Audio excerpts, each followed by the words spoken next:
Ya, assalamualaikum warahmatullahi wabarakatuh. Alhamdulillah kita ketemu lagi dalam mata kuliah Etika Profesi dan HG pertemuan ke-6 ya. Semoga bisa ketemu lagi dalam pertemuan berikutnya dalam keadaan sehat ya. Amin. Nah, seperti biasa sebelum kita mulai kita ucapkan dulu selamat pagi ya. Semangat semangat semangat semangat. Selamat pagi. Ya, hari ini kita akan membahas mengenai IT forensik bagian kedua ya. Nah, lanjutan dari IT forensik yang sebelumnya. Ya, jadi dalam IT forensik itu ada namanya digital forensik ya. Nah, ini penjelasannya. Digital forensik adalah sebuah disiplin ilmu yang fokus pada pengumpulan, analisis, dan penyajian bukti elektronik dan data digital yang ditemukan pada media elektronik seperti komputer, smartphone, dan jaringan dalam konteks hukum. Ya, jadi semua data yang kita dapatkan bisa kita kumpulkan atau kita analisa lewat macam-macam ya. Semua media elektronik itu bisa sebagai bukti seperti komputer, smartphone, dan bahkan juga TV ya. TV atau radio itu bisa dijadikan sebagai bukti hukum ya. Nah, itu termasuk dalam digital forensik. Nah, itu data yang dikumpulkan lewat semua itu bisa kita analisis dan kemudian berikutnya bisa disajikan sebagai bukti elektronik atau data digital. Nah, jadi sekarang persidangan di pengadilan zaman sekarang itu jadi bukti SMS, bukti WA, atau bukti percakapan yang kesimpan, atau bukti percakapan di televisi, atau bukti percakapan di YouTube atau dimanapun itu bisa ditampilkan sebagai bukti hukum yang sah. Iya, seperti itulah kira-kira. Nah, tujuan utama dari digital forensik adalah untuk menyelidiki kejahatan yang melibatkan teknologi informasi serta memastikan integritas dan autentisitas bukti digital yang ditemukan selama penyidikan. Nah, ini kita untuk hari ini IT forensik ini memang agak menuju ke itu ya, bukti hukum. Kenapa digital forensik bisa digunakan untuk bukti hukum yang berhubungan dengan kejahatan atau hal yang lainnya. Ya, karena digital forensik itu bisa memastikan bahwa data yang ditampilkan lewat bukti itu ya, bukti digital itu dipastikan integritas dan autentisitasnya itu bisa dipercaya ya. Nah, itu ya, jadi integritasnya bukti digital itu dan autentisitasnya itu bisa dipercaya sebagai bukti hukum ya. Itu intinya seperti itu ya. Ini hanya penjelasan ya, hanya penerangan sedikit seperti koin ya, koin yang kita biasa gunakan untuk transaksi keuangan. Koin itu ada dua sisi ya. Nah, satu sisinya adalah teknikal dan satu sisinya adalah legal. Ya, kenapa ada dua sisi? Ya, kenapa ada yang legal? Ya, karena output investigasi adalah menjadi alat bukti hukum yang sah dimanapun seluruh negara di dunia. Ya, kenapa satu sisinya teknikal dan satu sisinya legal? Ya, dalam hal teknikal berarti kita harus menggunakan keahlian kita dalam bidang IT ya untuk mencari bukti digital ya, atau digital forensik. Nah, setelah kita mencari semua buktinya lewat data digital, nah itu datanya itu bisa dijadikan sebagai bukti yang legal. Makanya contoh seperti koin ada yang teknikal dan legal. Nah, maksudnya seperti itu ya. Teknikalnya adalah keahlian kita untuk mencari bukti digital yang selengkap-lengkapnya. Setelah menemukan buktinya, terus bukti itu bisa digunakan sebagai bukti yang legal, sebagai bukti alat hukum. Seluruh dunia dimanapun sekarang mengakui bahwa data digital itu bisa digunakan sebagai bukti hukum yang sah. Nah, di Indonesia itu semuanya diatur di KUHP pasal 184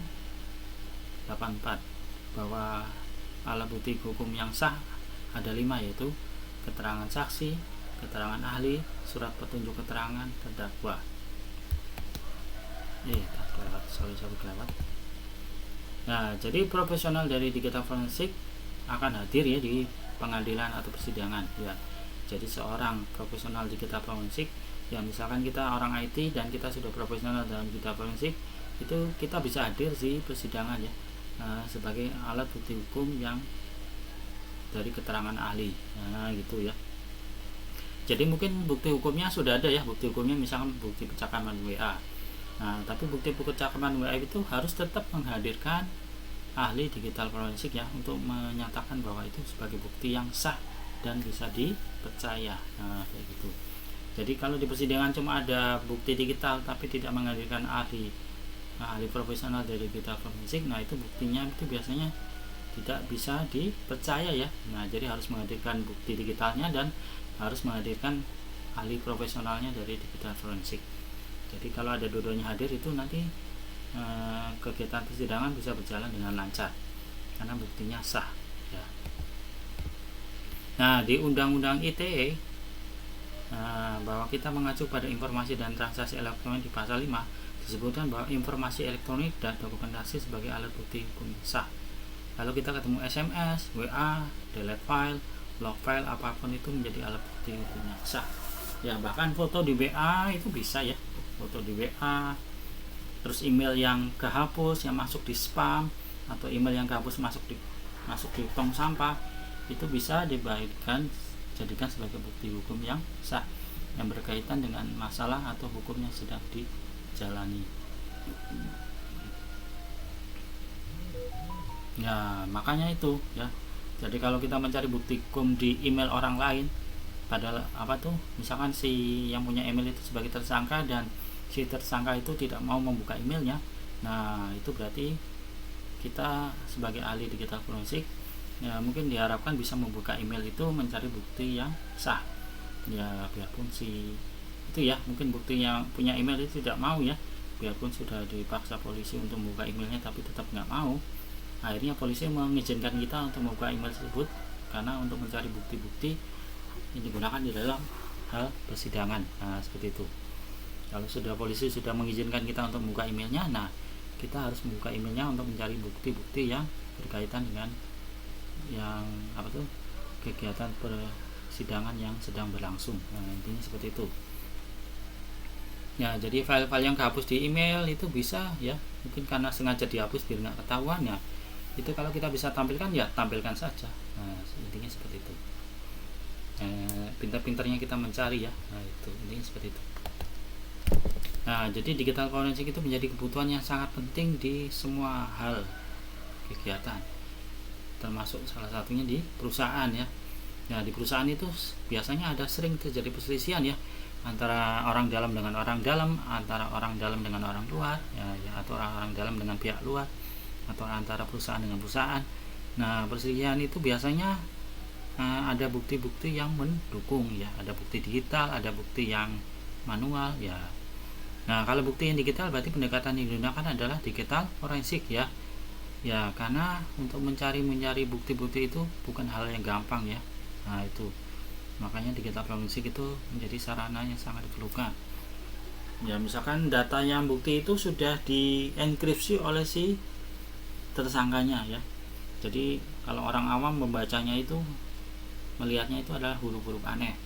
Nah, karena sudah dienkripsi, kita sebagai ahli digital forensik diharapkan bisa membuka data yang sudah dienkripsi itu agar menjadi data yang bisa dibaca dan sebagai bukti hukum. Nah, itu sangat diharapkan sekali ya keahlian kita di bidang digital forensik. Ya, munculnya tren-tren ini digital 4.0 ya, munculnya kejahatan cyber ya, cybercrime, dan kejahatan terkait perangkat komputer atau computer related crime.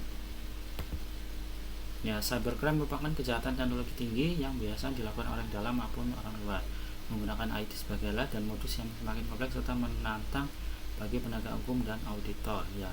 Jadi ada cybercrime, ada computer related crime. Nah, cybercrime itu biasanya kegiatannya dilakukan lewat dunia cyber ya. Kalau computer related crime itu biasanya dilakukan antar komputer ya. Nah, itu. Nah, itu pintar-pintar kita mencari bukti hukum lewat cybercrime atau computer related crime ya. Nah, itu. Ya, jadi kalau computer related crime itu adalah kejahatan konvensional atau tradisional yang melibatkan bukti digital seperti kasus pembunuhan, perampokan, dan narkoba. Digital forensik ini berperan dalam dua jenis di dalam kejahatan ini ya. Ya,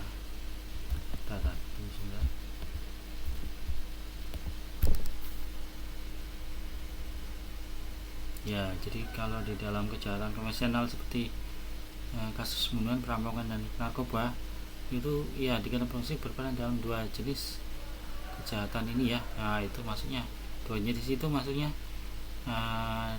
data digital juga dibutuhkan, data manual juga dibutuhkan ya, karena itu kasusnya itu tradisional ya, kasusnya tradisional. Nah itu, jadi kalau misalkan pembunuhan ya, misalkan pembunuhan yang terjadi di lantai 10 sebuah gedung bertingkat ya. Jadi lantai 10-nya itu ada di atap paling atas sebuah gedung. Jadi terjadinya jam 10 malam ya, di atas atap sebuah gedung. Jadi tidak ada orang yang melihat selain si tersangka dan korban. Misalkan ada korban yang dibunuh di atas lantai gedung. Nah, karena tidak ada orang yang melihat kasus pembunuhan itu, kita mencari-cari bukti yang lain ya. Ternyata di lantai 10 itu, di atap gedung itu ada CCTV. Nah, itu berarti bisa sebagai alat bukti dari bukti di digital. Nah, kalau yang bukti manualnya mungkin kita bisa nanya ke tersangkanya atau menanya ke pegawai yang kerja di gedung itu. Nah, itu ya, contohnya seperti itu. Ya, ketika kita menangani cybercrime ada 3 kejahatan yang dilakukan. Pertama, ada 3 kegiatan yang dilakukan. Pertama, tahap pra insiden ya, atau sebelumnya. Kegiatan yang kita lakukan ada audit ya, sebelum terjadinya insiden. Audit tersebut menggunakan ISO 27001 atau Information Security Management System yang akan menuju pada manajemen, karena keamanan yang baik memerlukan dukungan manajemen. Pengamanan dilakukan sebaik mungkin sebelum terjadi serangan cyber. Ya, biasa dilakukan oleh trojan, bug, atau celah keamanan. Nah, itu ya. Jadi sebelum terjadinya insiden sebaiknya kita harus persiapan untuk itu ya, menanggulanginya ya. Jadi persiapan sebelum terjadinya serangan, baik oleh itu trojan, bug, atau celah keamanan yang lain. Nah, itu ya, itu masuk dalam tahap pra insiden. Yang kedua adalah saat terjadi insiden. Kegiatan utama yang dilakukan adalah pemantauan ya. Oleh karena itu diperlukan Security Operation Officer Janter untuk monitor serangan secara real time. Dari sini kita bisa mengetahui serangan berasal dari api apa, layangan apa yang diserang, port yang dibuka, dan titik mana sisi kita menjadi penyerangan. Nah, itu ya. Nah, ini ada terjadi insiden, ini adalah hal-hal yang kita lakukan ya. Ya. Terus untuk tahap pasca insiden ada 2 kegiatan. Pasca berarti setelah terjadinya. Ada 2 kegiatan yang kita lakukan, yaitu investigasi dan mitigasi. Mitigasi itu berkaitan dengan melokalisasi kekerasan cyber agar tidak menyebar luas ya. Nah, jadi kalau sudah terjadi serangan, kita harus menjaganya agar serangannya misalkan serangannya yang kena itu terjadi di kantor gedung itu saja. Nah, kita harus memutus talinya ya, agar tidak menyebar ke kantor yang lain yang beda gedung ya, yang cabangnya misalkan gitu. Selanjutnya kita melakukan pemulihan hak informasi terkait dengan cadangan server. Investigasi merupakan kedua hal yang paling sulit ya, karena memerlukan waktu yang lama. Pada investigasi diperlukan digital forensik dan hukum cyber law yang berkaitan dengan undang-undang ITE. Nah, ini sudah selesai ya. Untuk kuisnya nanti Anda buat ini.